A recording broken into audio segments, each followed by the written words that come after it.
Hello and welcome back to another video. In this problem, we're told a customer paid $53 for a jacket after a 6% sales tax was added. We're asked what was the price of the jacket before the sales tax was added. Let's just call this the original price.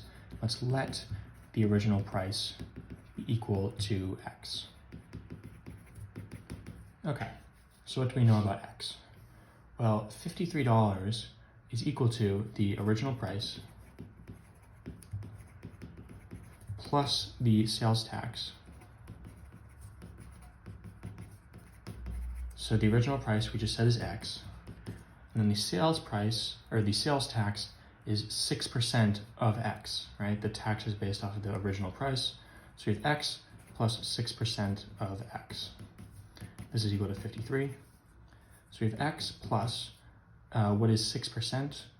Well, a percent is just a number out of 100, so this is 6 out of 100, which is equal to 0.06. So you have X plus 0.06X is equal to 53. We have 1X plus 0.06X is 1.06X is equal to 53.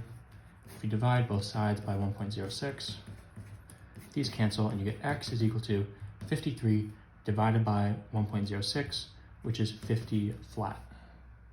So it was the price of the jacket before the sales tax was added. $50.00 means B is going to be your final answer. As always, thank you for liking and subscribing, and I'll see you in the next video.